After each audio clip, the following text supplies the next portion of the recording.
Estou diante de um paciente no pós-operatório da doença do refluxo e ele recidivou. Apresentou pirose, regurgitação, dor. Esse paciente volta para o nosso consultório, pergunta: e aí, doutor, o que fazer? Eu passo a bola para Thales, nosso cirurgião, nossa motilista Carla Granja, como nós podemos orientar o nosso gastro, o nosso endoscopista, nosso clínico, nosso cirurgião que está nos assistindo, de como melhor conduzir a recidiva no pós-operatório. Muito bem.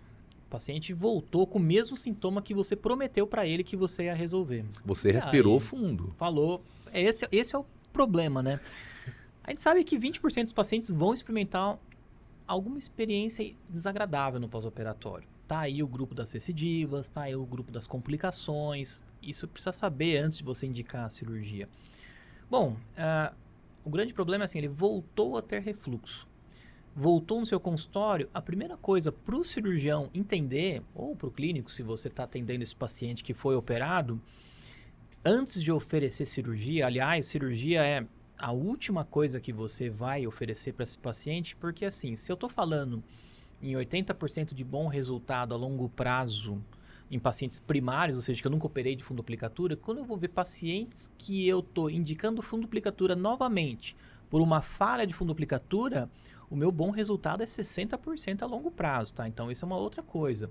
E na terceira recidiva tem muita gente já, casuísticas de gastrectomia total, que é uma coisa que se fazia no passado, hoje em dia mais modernamente, o bypass. Mas enfim, o que fazer com o paciente que voltou a ter refluxo? Eu vou falar da minha parte do ponto de vista cirúrgico. Óbvio que esse paciente precisa ser tratado clinicamente, precisa ver se tudo que ele está fazendo clinicamente está adequado, que talvez essa vai ser a linha de tratamento primária para esse paciente. Mas a segunda coisa, que ela é igualmente importante, é tentar entender por que ele recidivou.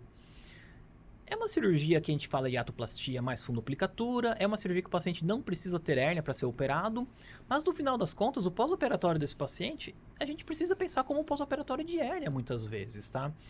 Então, toda vez que o paciente recidiva, eu vou tentar pensar por que ele recidivou. Será que ele fez força? Aliás, todo mundo que só atende refluxo ou atende muito refluxo e opera muito refluxo, tem sempre uma história anedótica de alguém que foi levantar o sofá, sentiu um negócio e começou a ter refluxo de novo. Todo mundo tem essa história.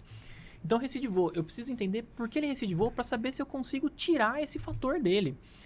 Ele fez alguma coisa que aumentou a pressão intraabdominal, então assim, o paciente continuou trabalhando com algo de ficar levantando peso. Ele está fazendo alguma atividade física que aumenta muito a pressão abdominal. Esse paciente ele ganhou muito peso no pós-operatório, que leva também a uma pressão intraabdominal.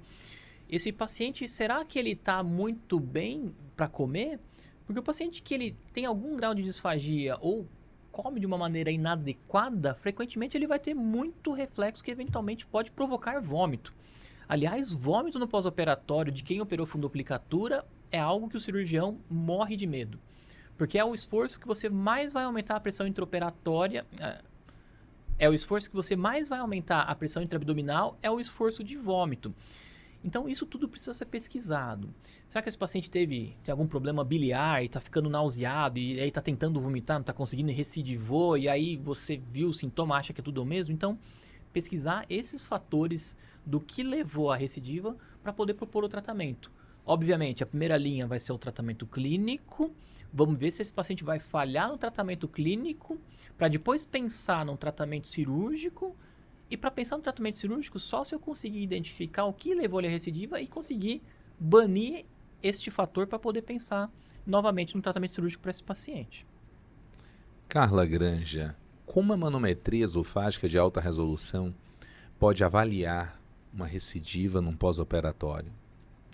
Então, na verdade, a gente teve recentemente a publicação, né, do Consenso de Pádua, que, como a gente sabe, não é uma diretriz de sociedades, mas ele traz aí também uma tentativa do que nós estamos fazendo aqui hoje, que é uma boa conversa e, na verdade, foi um consenso em que participaram cirurgiões e gastroenterologistas, motilistas, para tentar entender como esse exame, né, essa ferramenta poderia ajudar e o que seria o que a gente esperaria no pós-operatório de uma doença do refluxo gastroesofágico.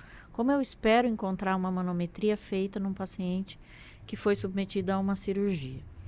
Nesse sentido, ele traz algumas alterações que a gente poderia observar que me parecem que são achados interessantes. Lógico, uma delas é o próprio fato de você observar novamente uma hipotonia do esfíncter inferior do esôfago, você observar uma dissociação da imagem pressórica entre o esfíncter inferior e a crura diafragmática, sugerindo a formação de uma nova hérnia, né? Falando a favor, novamente, de uma falência dessa barreira anti-refluxo. Então, uma perda de efetividade desse tratamento cirúrgico nesse sentido. Outros achados mecânicos, e lógico que nesses casos em que você tem essa hipotonia, provavelmente você pode até documentar essa recidiva do refluxo através de uma monitorização esofágica. Mas existem outros achados que são observados que têm a ver, muitas vezes, com a própria pressão das estruturas que a gente observa. Então, quando a gente observa, por exemplo, duas áreas pressóricas na junção esôfago-gástrica, em que a área superior corresponde ao esfíncter inferior do esôfago, que está posicionado dentro do tórax, e o segmento inferior, ele é um segmento que tem uma pressão maior e que não relaxa durante a deglutição, ali provavelmente é sugestivo de uma migração da funduplicatura, né, um deslizamento da funduplicatura para a região do corpo. Então, você está vendo ali crura e funduplicatura migrados. E quando a gente tem essa inversão, você tem uma junção esôfago-gástrica, um esfíncter que ele está intratorácico, mas com uma tensão um pouco maior, que pode ou não relaxar, e a crura diafragmática oscilando melhor, você tem uma imagem manométrica sugestiva de que a migração foi para o tórax, né? Então, a funduplicatura abriu o hiato e subiu a válvula, por exemplo, para dentro do tórax. Então, esses achados, eles são é lógico que o estudo radiológico vai mostrar isso melhor, com mais detalhes, né, riqueza de detalhes anatômicas que o cirurgião com certeza vai aproveitar isso muito melhor para indicar uma nova cirurgia, um novo tratamento, se for o caso. Mas sempre vai passar pela questão se o paciente, né, Thales, quer se submeter novamente a essa cirurgia e se ele está esclarecido exatamente dessa possibilidade de não resolver uma segunda vez, então, como aconteceu pela primeira vez, né? Então, tem essa questão aí. É bem isso mesmo, né? Assim, alinhar expectativas e entender o quanto está impactando o sintoma novamente nesse paciente. Assim, a grande maior parte dos pacientes que tem algum grau de recidiva, e quando eu falo recidiva, assim, a válvula abriu, deslizou, migrou. A imensa maioria desses pacientes, a gente vai seguir aí com tratamento clínico com boas respostas, tá? Então, lembrar disso, não é porque o paciente operou, voltou a ter refluxo, que eu vou ter que operar esse paciente. Muito pelo contrário, a grande, imensa maioria, eu não opero novamente. Essa é uma abordagem moderna, personalizada, individualizada para a doença do refluxo. Essa realmente foi mais uma pergunta que vocês mostraram, que o paciente precisa ser tratado como um verdadeiro alfaiate.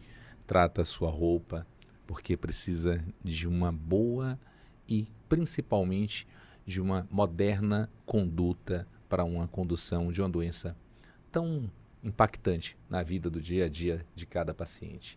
Esperamos vocês nos próximos vídeos, convidamos para espalhar essa jornada do Olhar 360 Graus.